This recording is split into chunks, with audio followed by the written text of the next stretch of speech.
Well, I'm super excited. I know you heard in the intro that my buddy James Eltroy Dixon is on the show. Now, I met you through Kelly Cardenes, I believe. Was that the way we met? That is the origin of us. The king of the vibe brought us together for the tribe. Yeah, and a great dude. He's introduced me to a ton of people.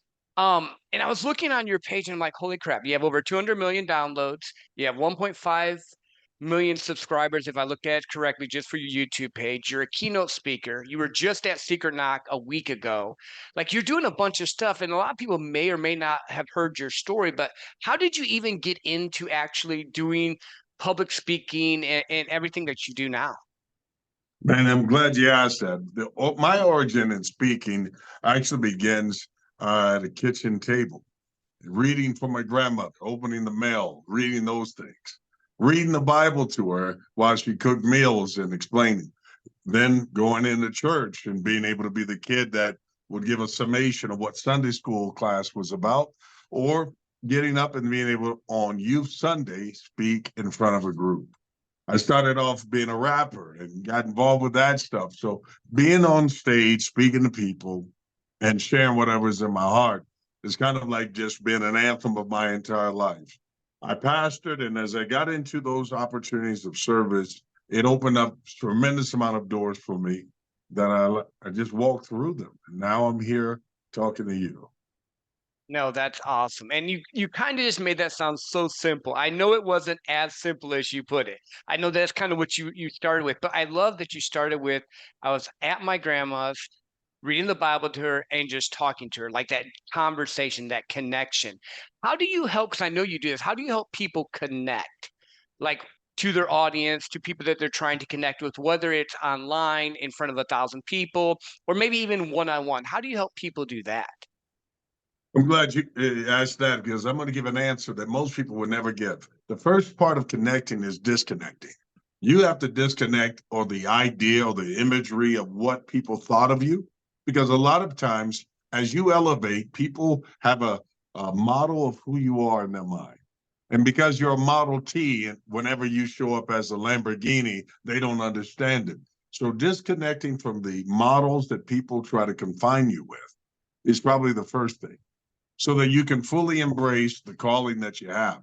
Now that you have embraced that, you learn your worth or your value. You understand that it costs you to be here. When you get on a stage, it didn't come because it was easy. You paid dues to get to this point, right? And now that you're there, you give them everything that you had within. If you can come alive in that moment and you can let die any ego, any fears, and just serve people, what you'll find is it'll open up so many more doors for you to be able to serve even a bigger audience. I love that. And I think that's the thing that a lot of people, when they want to speak or do stuff, they don't understand. All the great speakers I know serve first, help first, have a mission to give to people. It's not that they like the idea of speaking. Now, I know it's cool to be up on stage. Don't get me wrong. Don't hear what I'm not saying. But you mentioned this, and I've heard this even this first few minutes of our conversation, a theme of service, helping people, loving people. And as you know, because we've talked back for a while now, actually, that's kind of what I started my whole sales career on. That's my podcast. The whole thing was helping people make a life that they love waking up to. So when people are doing that, though, because you mentioned something I think a lot of people run into, how do you get past the fear of imposter syndrome or because we know what we've done, good, bad, and indifferent. But like you said, everyone else has this idea in their head of James is this person, Joe is that person. How do you get to the place where you can be authentic and just reach out to them and not feel like an imposter? Well, probably one of the most overused phrases and words on earth is imposter syndrome. I want to give you an idea of this. As a Christian, my whole life is about imitating Christ. Will I ever be him? No, but I can be Christ-like. And it's a process. I'm never entitled to be perfect. I never will be. But then again, scripture says that a man of God may be perfect and thoroughly furnished unto all good works. Perfect doesn't mean flawless. It means complete.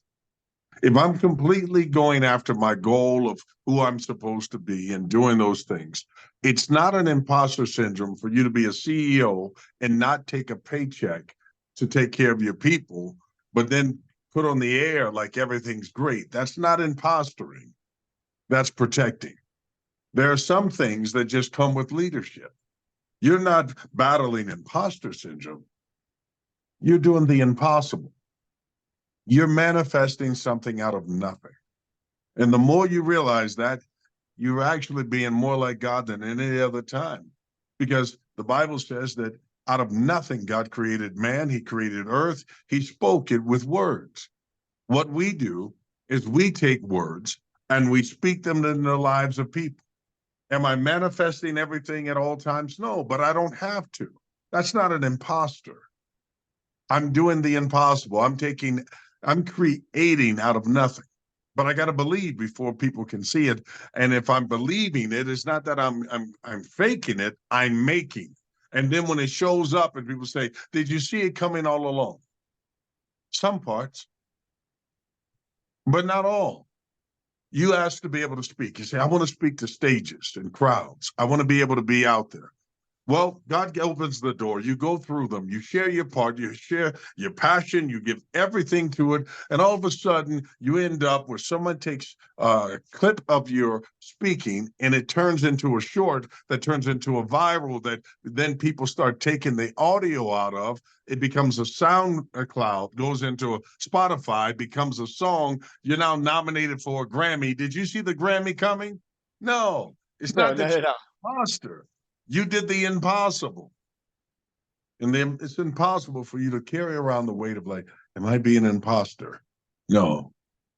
You're manifesting something and walking in shoes that are bigger than your own. These are ordered steps that God made for me and you. I'm talking about everyone that's watching me and everyone that will listen. God made these steps. We're walking in them ordered, flawed as we are, but still perfect. I love that. So let's talk about your faith because it's definitely a theme that's flown through it. And I didn't know until you mentioned it that you were a pastor. I met you later on in that aspect of it. Was it your grandmother that kind of got you into that? Because you mentioned reading the Bible to her. Or how did you even come to Christ or get into that aspect? Well, you know, listening to her at night when I was always in the hospital, going back and forth, growing, developing, all those things, going to bed beside her at night and hearing grandma say her prayers, right? And then while sitting there listening to the gospel music in the house, and it set the atmosphere. But God has no grandchildren. Means I didn't get adopted in this thing because grandma was in. No more than if Right. I went and sat in the chicken coop all day, it doesn't turn me into a chicken. It turns Yep. me in chicken watcher. And so when it came to being a Christian, I sit there and I began to wonder, why am I here? Why do I go through certain things? And what am I to do with it? And the more I began to ask those questions, it brought me to an origin story. And when I get to the origin, it comes back to the cross. And that I'm carrying one because someone died on one to give me liberty, to be an example. My life is built around that faith. It's not built around business. It's not built around who my friends are. In fact, I look for brothers and sisters, and I'm not looking for friends per se. And people who have been in my life have kind of guided me, directed me back towards Christ. For me, my faith is part of who I am. It's not just something I think, it's something that I'm becoming. I love that, and it's in your words and in how you talk, how you speak. I've been in church circles for years. Like I grew up in the church, kind of a little bit different. It wasn't like I had a grandma. With my parents were in the church and went through that whole thing. Mhm. Um, but you said something earlier that I'm just going to kind of bring it back to because I think I had needed the foundation first. You said we manifest stuff, but it's not our control to make it happen. We just put the inputs in and allow God to move the flow to get the viral video to reach the people we need to do. How have you learned to develop to listen to that voice inside of you? Because I think a lot of times people are afraid to listen to the guidance that they could have. Man, I'm going to tell you what, I think of it this way. It's kind of like in the process of developing, so many things happen in our lives. And for me, um, inklings or crumbs will be left like a trail. Someone would say, you've got a good voice, right? That's one affirmation. Another person would be like, you really have charisma or a way of saying something. That's another affirmation. And then you find yourself in the area, I like doing this. And I find affirmations in this. And then I find people who tell me they're critical at the right times, like, man, you're good, but you can be great. So they push you to keep working on those skill sets. And so you kind of start walking down that path, even though it's not always comfortable. You start realizing that, hey, there is something with what I'm doing. When I do it, I find fulfillment. When I do it, I enjoy it. When I do it, people are responsive. It impacts them. It's kind of a comedian finding out that they enjoy seeing people respond to what they share. So they lean more into it. And the more they lean into it, the more an audience comes forward. The marketplace sits and waits on all those things. And so I'm saying to you, we have way too many gifts to not unwrap them.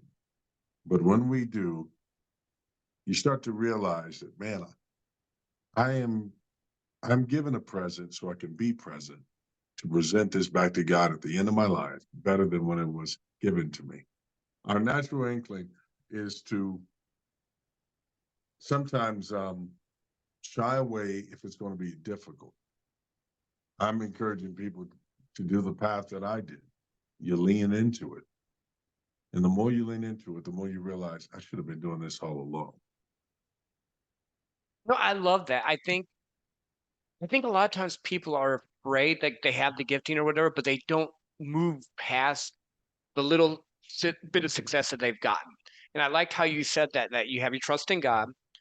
You didn't just like leave the gift alone and it just happened. You've worked on it. You've cultivated it. I see you posting. I see you speaking. I see you developing the gifts inside you each and every day. And I think it comes down to, and correct me if I'm wrong, a balance of both. You have to have your faith in God. You have to do what you need to do, but you also have to put the time, the effort, the work to cultivate it, to grow it so that you can help other people. Because you were mentioning before, we're stewards from the way we've been talking. We're stewards. God gave you a gift to speak, a gift to create, a gift to touch the people you touch. Same with me. We have to be stewards of it. And when you get to the end of your days, you want him to say, well done, not like, well, son, that's not good, you know? Yeah. Man, listen, there's something I want to impart upon you. This road that we're on is not going to be a very wide road. It's going to be narrow. And it gets more narrow the more you begin to travel down your God-given calling. I don't care what your gift or talent is.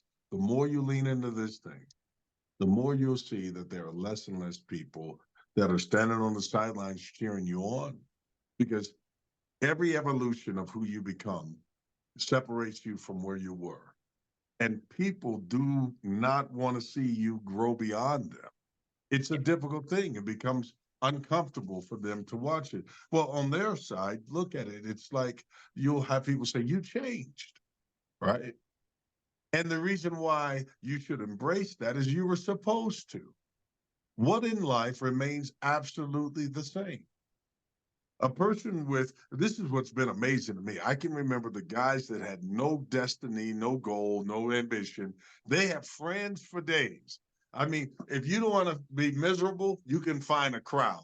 If you Yep. just want to play video games all day and not do it as a career, but just hang out doing it, just wasting time, drinking, making mistakes, whatever it is, wasting time, you can find a crowd that will join you every day.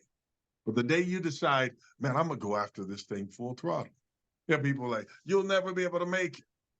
Some people said you won't make it because white men will hold you back. Other people will say you can't make it. It's a man's world. Other people will say you're disabled. So other people say you're not good enough. You don't have the right connections. You don't have a degree. They will have all these limitations to try to get you to not go. But the truth is, those insecurities you have about what you don't have actually can be the thing that fuels you to go through, burn through all those things that would have stopped you. All the red tape, you get to burn through it. Because just because a person has a degree doesn't mean they have a temperature.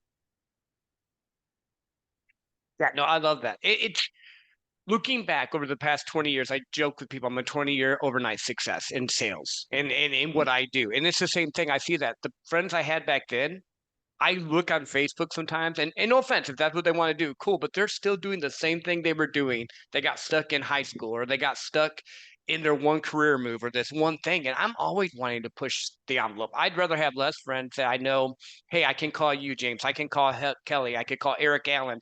I know you guys are going to answer, load me up, talk straight to me compared to but if you just hang out in high school, I can't relate anymore. Like I used to be Yeah. able to, like I used to be able to sit on the couch and watch TV. Like when I was younger, I would do my job, come home, I'd watch sports. It was great. And then it's just like there's that little pull. There's something more. I have to do more. And I Mhm. love that analogy you use there because I think for high achievers, that's what happens. We have that calling as a C.S. Lewis would say, further up, further in to do more. But you mentioned something else that I loved. You're like, no excuses for whatever society puts on you. It doesn't mean that there's not pressures. You mentioned being like white people holding you down. You mentioned being a woman. You mentioned different things that could hold people back. But you said it in a way that maybe people will try to do that. But if you put the time, the effort, level up, and just keep going forward, you're going to win because that won't stop you. At least that's what I heard you say. Oh man, come on, brother. Let me tell you something. Great principle. Uh, my grandmother would get a piece of technology. Let's say, for example, a VCR, right? And she would get it and not know how to put it together. So she would bring the brand new box in, set it in front of the TV, and be like, "Wow, we got us one. We got us a VCR. One of the first to get one. We just don't have anybody put it together. So don't touch it. There's no way you'd be able to do it anyway." And then she'd leave. When she'd come back, I'd have it all put together, right? Of course. Yeah, because she said it couldn't be done. My curiosity is there, and I didn't believe that I couldn't do it. What happens if you were to take off all the things you think that you can't do? What happens if you remove the I can'ts? You end up accomplishing stuff because we stop believing what people say. There are two truths that are happening all at the same time. You have people telling you can't do, and then you have this internal drive, and you have this voice that tells you to keep going forward. Whichever one you feed will get bigger and stronger. If I feed my faith and my belief, I will become powerful. But if I feed my fears and doubts, then I'll put a governor on my development. And so at the end of life, all the peers that we have made ourselves show up small for, they never give you an award for that. They never acknowledge you that. They end up saying, like, this person could have been great. If I were them, I would have done this. If I had that talent, you're like, wait a minute, you were telling me not to. Man, they're saying I wouldn't do it. That didn't mean you shouldn't. And like, we give so much Yep. credence to people that give opinion and not expertise. You need to surround yourself with people that are going to push you further. For me, I keep having to find mentors that are further along because I've developed, I've grown, and some of the people that have taken me so far. It doesn't mean that you need to be coach hopping. I'm talking about when I graduated elementary, I couldn't keep going back there by the time I got to high school, right? Doesn't mean I don't love Miss Teeters. It's just that Miss Hyman, the new teacher I have now, is more appropriate for where I am. But when I get to college, I still love Miss Teeters, Miss Hyman, but now I got Dr. Taloyan. And now that I have him, there's things that he can impart. And then one day I'll have to leave and go out of that. And in the same way that we step on all those things and we say, well, if I didn't have the support, didn't have my parents or behind me or anything like that, you have to stop blaming other people about what you didn't have. Because you might be your father's child, but one day you'll be the child of your own actions and deeds. And that's a big moment, man. The key moment. And you said something earlier, and I thought about this. I used to be motivated by someone saying, you can't do this. You tell me I can't do this, I'm going to do it 10 times over. But as I matured now, it's come to me versus me. What am I doing that I really want to do and achieve? And then the other thing you said there is true. I've changed people that I've brought into my life, my circles. When I first started doing sales, I was following certain people. Then when I got better, I followed certain people. And then I started learning and growing my own stuff. And I think you have to level up each time because if you stop, you die. Like you literally, you if that's where you're going to be for the rest of your life, that's the thing I think I would hate the most is not having something to go after, not having something to push more into. So what motivates you? Are you motivated by winning or by not losing? I know that's kind of a cliche-ish type of question, but Okay. there's people that are motivated by either by they love to win or they hate to lose. I don't think there's either one for me, to be honest with you. Uh, those two categories are too narrow for me. Let's say, for example, not wanting to lose. I was driven by wanting to prove my mom wrong as a child or other people wrong. And what I found is that even when you go ahead and you're like, I did what you said I couldn't do. I brought home that medallion. I did this thing. I'm a champion. And they go, I knew you could do it all along. You said, no, you didn't. You said I couldn't. And I'm like, Yep. yeah. And so it's never rewarding looking for validation from people who can't validate you. And so if you're fueled by anger, right? That whole idea, I'm going to prove you wrong. Well, it eats you up. And you'll never be able to enjoy the milestones along the way because anger doesn't doesn't satisfy. It keeps you up at night. It keeps you from being able to be grateful. And so if the idea about winning, if winning means money, then you know, brother, I have money in my account more than I've ever had. I get to spend more money than I've ever done in any time in my life. And I sit here and I find that it's not rewarding. Nope. It hasn't, it's not enough. If I get 1 million, would that be enough? No. But it would be monumental to other people looking at it. So I'm grateful for it. But winning for me represents living a life that's fulfilled, being able to be free and being able to go to my son's tennis games. When my daughter goes through challenges with her boyfriend and she gets a chance to talk to me any hour of the night because I don't have to be up and go to work for anyone because I work for me, Yeah. you know? So I guess I'm motivated by the idea that I know why I'm here. I know what I'm gifted to do. And new doors open up for me every day. And so I just live in it. I'm present. No, I love that. I think that's the key that I think a lot of people, when you first start out, like, because I'm in the sales culture. So, like, I'm around a lot of salespeople that can be very much money motivated, trips, whatever. You can only do so many trips. You can only do so many things. What then? What I love doing now is helping people wake up to a life they want to live, whatever that is for them. There's no rules. You can have a bunch of money. Maybe you don't have a bunch of money, but you have the time, whatever it is you want. I think we put too many rules on success, what it has to be, and well, this person's successful, and this is what it had to be. But from what I'm hearing you say, no, it's building a life you love, grounded in your faith, helping as many people as possible, but having the present moments that you want to have, like your daughter being able to call you, spending time with your son, going on a trip, doing whatever it is you want to do. Maybe you could take the rest of the day off if you want to because you work for you now. That's freedom, that's time. And I think really that's what we're looking for. Because, like you said, how many cars can you buy? Like, and I'm not against money. Don't hear what I'm Yeah. not saying, but how many Yeah. cars can you buy? I went to Hawaii four Listen, I'm times. telling you. And I don't care if you get a brand new McLaren, right? That was a dream car of mine. And I got all the stuff for it. I got even the bags that Toomey made. I was prepared. I didn't know that they made them so small that people my size can't fit in them.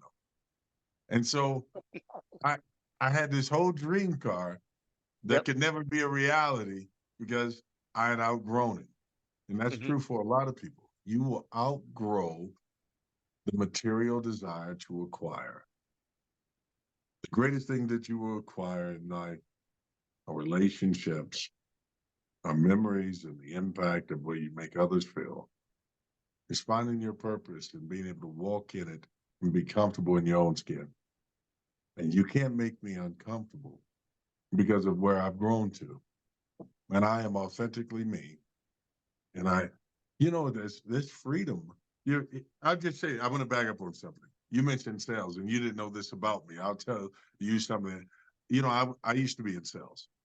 I used to work in nothing but commission environments. I worked for MCI, WorldCom back in the day, um, and I used to be motivated by being number one. I had to hunt those guys down. I invested in my own development and coaching apart from what the company did. While everyone else was talking ABC, I was over learning Sandler sales system, right? And the submarine and trying different things, selling in bigger environments and stuff. And then when I got to the point where I could be number one, then it became the challenge that I wanted to be able to split my quota accomplishment in half and be number one and number two.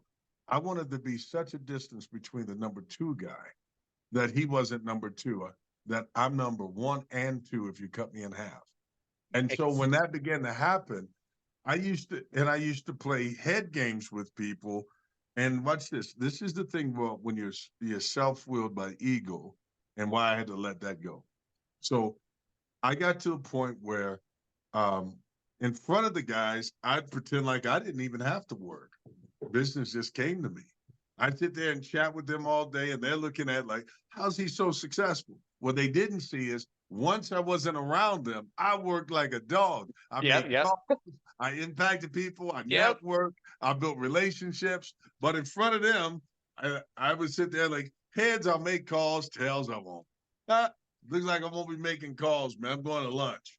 And they're like, man, how in the world does he do it? And so I would be making them feel inadequate in order to, but you realize something, that after a while, you start carrying around these big checks that you made, and you do all these things. And then quotas change, environment change, technology changes, and you have to keep evolving using the same skill set and stuff. And I was like, this isn't fulfilling for me. For me, if I can ignite a fire in someone's chest to become something better, if they can evolve, if they can become more, if I could turn them into something, that was a bigger win than me closing someone on a 7-year contract on long distance at 55 cents a minute. Mm-hmm. Nowadays, you can't imagine paying 55 cents a minute for long distance, or 25. Yeah, you're like, there's no way in the world, And so, but evolution is important. Not only was it because of technology, but as a person, finding why, what motivates you and what's fulfilling, and then why not be the best you at it? I think when I'm listening to your story, this is what I think. You had to go through that point to get to the person you are now. So you wouldn't change it, but you can look back and go, I probably wouldn't have done that now, the person I am. But at that time, that's kind of the evolution. Because again, I went through sales, and I've been the number one guy. And I used to tell people it's pretty bad. I'd be like, you can be number two. Like I was that guy for a while. And then I was like, no, I believed in that. Listen, I had that mindset. Listen, the only question about this month's quota accomplishment is which one of y'all are going to, in fact, who's taking third place? Because I got 1 and 2 on my own. I don't even know why we have a sales team. It should just be James. Everybody here, turn in, you guys, why don't you all go? You're lead generators, treating people like that. Then I was like, hey, man, why do people not like you? I don't know. I have no idea. That's why we've grown. That's why God's helped us not be certain ways anymore. Because again, it used to be that way. Now I come in and I'm helping the team, and I'm still out selling, because that's just kind of how I vibe with it. But I'm helping them more, giving them ideas. I'm like, what's your secret? I'm like, I make calls. I show up. I send the emails. No, what's your secret? I'm like, watch my day. Sit here. You can watch my day. This is what I do. It's my effort. It's my energy. It's the thing I put in. Yeah. Well, the power of consistency is so underrated, because you have to have skill, you have to have talent, but if you're not consistently showing up every day, and I love your thoughts on it, you're not going to win. If you're not consistently doing what you need to do to reach out and help people, you're not going to be successful. Listen, here's my thoughts on it. Every day I put in reps. They say, James, how do you not get burnt out doing the same thing all the time? You're speaking. I'm like, I come up with new messages every day, all day. I've come up with enough to help other people with theirs. Like, how do you do that? Well, you have to remember, my entire life, I've been involved with church or speaking somewhere where you couldn't repeat the same message every time. Though I watch motivational speakers come up with one message, they hone it. The only problem is you become theatrical. And so, all right, 8 minutes in, I turn to my right and I say, you too can make it. Hey, don't ever give up. You don't have to say to your neighbor, and they're just quoting, they're doing. If you heard them in Las Vegas, you will hear them in Muncie, Indiana, saying the same thing, the same way, with the same thing. And people say, that's mastery. No, man. You know what that's groundwork. So you see, with the advent of the internet and social media, my grandmother used to say it this way. Everyone not only gets to see you, but she would say, one monkey can't stop your show unless you only have one monkey. And so if you're out there and you've got just one little speech, one little spiel, if that's all you have, you're one and done. With me, every time I get up, there's some new thought. Whatever I'm living through, whatever I'm experiencing, becomes a message. And because I pour out of my living, it's easy for me to keep giving. Because I understand that the human experience we're all having, the emotions that I'm feeling, reach someone else. Mm-hmm. And if I can go ahead and reach them, then there's more than just them. There's some other people and there's echoes. But instead of me making it all about me and being narcissistic or making it goes from, I lost my limb. No, I go, we all suffer loss. It's how we respond to loss that makes us better. When you feel like you have a loss, it doesn't mean you've lost. It means that you have a gap. And the gap that you have is one that a divide that you've got to learn how to close. How do I navigate past that? Because that pathway you create will create a roadmap that others will follow. That's how you become a leader. You take the loss, you learn from it, and then you will earn from it if you can teach others how to do the same. You see, I just riffed there. That's just off the top, right? That comes out of your living. As a result of it, there's an endless supply. A couple things that popped out at me there. One, you just spoke from your heart. Two, you're authentic. Three, you relate with people, so it's not like I'm here, you're there, and you pull people up. As a true leader does, you're showing them the way. You're giving them a path so that they can see, so that they can make their steps too. You connected with them in the sense you said, you have a loss. I've had loss. I get that. How are you going to respond to the loss? Now, I loved how you just laid that out there, because I think a lot of people will get stuck on the loss, or they'll get stuck on the issue or the problem or the thing they can't see, which brings back to the point of having the right coach or mentor or whatever term you want in there to help you get past those blocks. So how much, because I know you mentioned it briefly, but how much have the right people in your corners, the right groups, affected your growth and your life? Man, I'm going to tell you something. In my life, I found that a few was enough. There's a community, there's a crowd, there's a congregation, then there's a core. Mm-hmm. The core is all I've needed. I used to think I needed the community behind me. The truth is that is fickle. That's 15 minutes of fame. Mm-hmm. But if you have a core with you, right? The core is people that are iron sharpens iron. That means you got to be in close proximity, and you got to be able to find someone who's also, you can look up to them, but there's something that you can bring to them. Yep. And so for me, it is essential that I have someone I can conflict with and then find camaraderie with in doing so. One of the biggest things that misnomers, I used to believe that they said the blood is thicker than water. And I used to think that blood is thicker than water meant I needed to be with a blood relative in the things that I do with my family. But that's not what it meant. When I've discovered what that really meant was that blood is thicker than water, meaning that the blood shed in conflict with someone can make you closer than the embryonic fluid of a twin. Blood thicker than water. Just because you were born by me, born and shared the same DNA stream, doesn't mean that that's family. Family is someone who is willing to lay down their life with you, for you, and improve you. That can come from anywhere. And if you can be lucky enough to find that one or two, or that kind soul that is invested in who you are, whether you're winning or whether you're losing, they're there. To me, that's worth more than money. That's why I value the relationship I've developed with Kelly. It didn't matter how many years ago. It's the gears that we've sharpened against one another. It's day in and day out. It's the countless hours. It's those things that have emboldened my life and emboldened his. No, I love that. And I think as I've gotten older, that makes sense to me. Because when I was younger, I'm like, I had all these people I thought were friends, but we weren't friends. They were like Yeah, acquaintances. Oh, we're gonna go do this, go do that. But as I've yeah. progressed and become the person I need to be, I have like 4 or 5 guys that I know right now I could call. I have their number, I could call.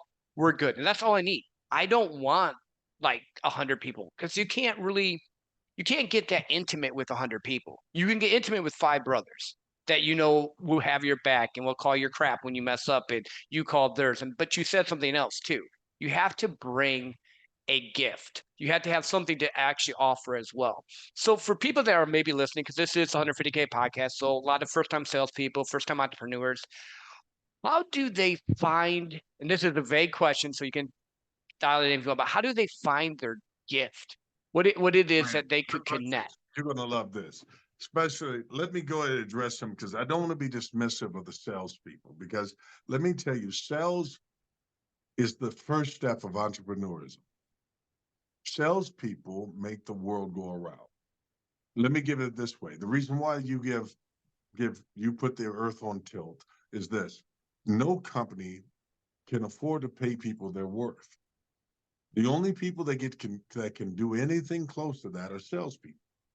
Because what you put in, you can get out. You can out earn a ton of people.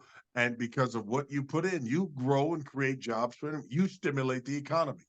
The hardest thing to do in the world is to be able to find people, persuade them to take on a new action, new habit, new technology. And they did so because of you. If anybody buys from you, it was not because of the technology. It was because of you. The relationship, the skill set, who you are, and how you represented yourself, you are impactful.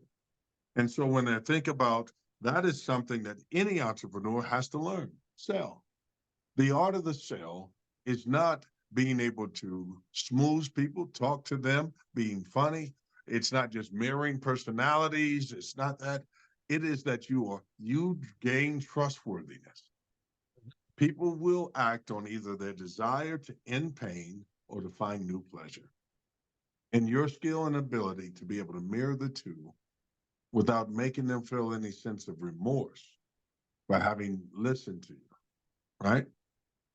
And remember, there's one truth that will always be there. People do not feel bad about lying to salespeople because they think that you're a trained killer. They think you're lying. Yep. If you sell cars and you say it can be true that it was a trade-in, she was 89, she only went to church. You can have videotape of it. But if you're a They're not gonna believe salesperson, you. Nope. they're not gonna believe you, right? They're like, oh my God, they done hired an actress to get out of a car and pretend like it is. And so you have to work against people's preconceived notions and not allow that to create a notion of who you feel you are. So if I'm going to talk to entrepreneurs and talk to people 150K, the fact that you even desire to make that a landmark for you to be able to, like, if I get there, I'm in the top 1%. Let me tell you, you're more than the top 1%. If you did a census and you Googled, you will hear like, let's say in the dating world, women say, I want a 6-foot tall guy that makes 6 figures and all that, right?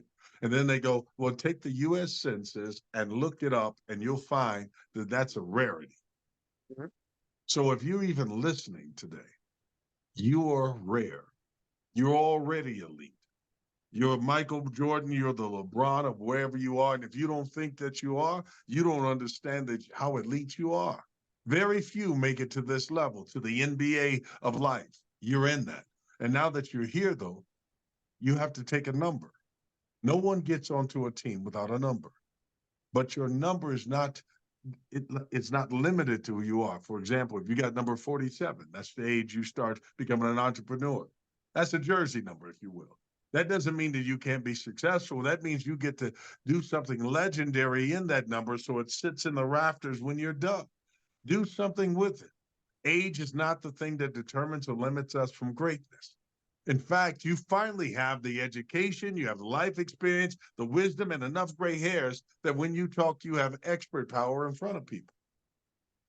You're finally now non-threatening to someone. You're identifiable. So I'm just going to encourage you guys, stay on the path of developing your greatness, sharpen your skill set, own whatever it is you have, own the space you're in. That means to take dominion. When I take a stage, I'm not sitting there like, man, I hope this goes well. No, man, I'm in the gorilla position. And in case you don't know what the gorilla position is, it's the position, Gorilla Monsoon was a wrestler.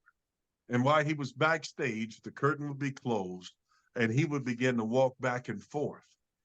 He would pump himself up and he would get ready, shake his arms loose, head down. When the curtain comes out, boom, he hits it.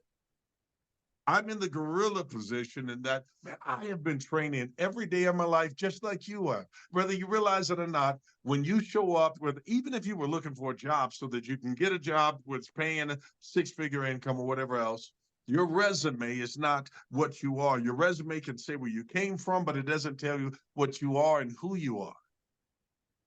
The same word resume is the same as the word resume. Whatever God's plan is in your life, you can resume it. You can pick up where you left off. I don't care. Whatever happened in the past is in the past. Get in the gorilla position and go into this thing with the idea that I came to make a name. I came to make an impact. And when I leave here, you'll see my imprint. And I love that. James, tell people where they can find you. I know you help a lot of people with a bunch of stuff. Well, man, listen, you can find me on social media if you typed in Superman, just that phrase. You'll come up with the cartoon and then you'll come up with me. But it's Superman is the number 4 real. Superman is for real. You'll find me there. I encourage you to watch Absolute Motivation. We have a great team. Nav is our creative mindset founding guy, the creative thing. I have Azim, who is the director of everything and orchestrates stuff. I bring the heartbeat of it and bring our people together. My mindset is about giving people daily dose of motivation that moves them, and then finding other people that can echo that same sentiment. And I'm so team oriented that even when I talked to you, Joe, I said, man, if you want to interview me, please consider interviewing other people as well that are connected to me, because I don't want to walk through the doors alone anymore, because it's no longer about me. It's about we. And I only want to surround myself with people who are willing to be rivers rather than being ponds. They're not just trying to take and everything dies when it comes to them. There's a give and flow. And Joe, you're that person. And so in our closing moments, I do want to say one thing, is that it's okay with you. Sure. Joe, let me tell you something. God has given you the art of persuasion. You're not just in sales. You're an evangelist of opportunities that you present them to people so that they can become a better version of themselves through a product, service, or an opportunity or an exchange with you. When you're coaching people, when you're talking to people, every podcast is an opportunity for you to leave a digital record that your children will one day listen to Daddy's voice. You interview and you talk to all of us. And so I'm leaving a message for you and for them. Your dad is a great man. He's focused on other people. In the time that you thought maybe dad wasn't there or all those things, he was building himself into something so that you would have a legacy. And you'd have something to inherit more than just his last name. Joe, thank you for being the man you are, for continuing to grow, and for being open to allow others to walk through opportunities. Thank you, brother. I appreciate you. I appreciate you very much. Since I'm a little bit emotional at the moment, for all those listening, feel free to share this episode. Go be legendary, and we will talk again soon.